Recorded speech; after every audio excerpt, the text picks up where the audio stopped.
வெயிலுக்கு இதமாக கம்பு அவல் கொழுக்கட்டை செய்ய போகிறோங்க. 1 கப் அவல் எடுத்து நல்லா கழுவி எடுத்துகிட்டு வந்துட்டேங்க.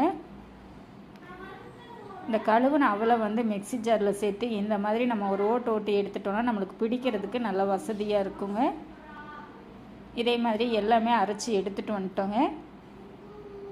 அடுத்து வெங்காயம், மல்லி இலைகள், கறிவேப்பிள்ளை, இஞ்சி, பச்சை மிளகாய் எல்லாமே பொடியாக கட் பண்ணிட்டேங்க. இது எல்லாமே இப்போ சேர்த்திக்கலாம்.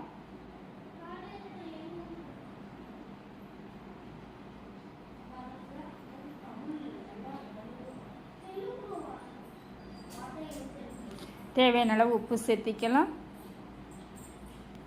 எல்லாமே நல்லா கலந்து விட்டுறலாங்க.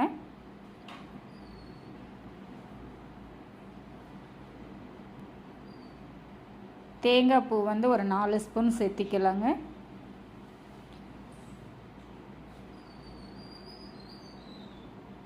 இப்போ தேங்காய் பூ சேர்த்து நல்லா கொழுக்கட்டையாக இந்த மாதிரி உருட்டி பிடிச்சிக்கலாங்க.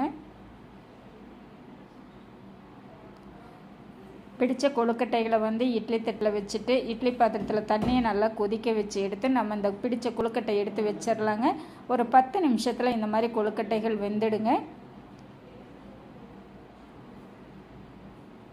இப்போ நம்மளுக்கு டேஸ்டியான கம்பு அவல் கொழுக்கட்டை ரெடி ஆகிடுச்சுங்க. இந்த மாதிரி நீங்களும் செஞ்சு பாருங்கள்.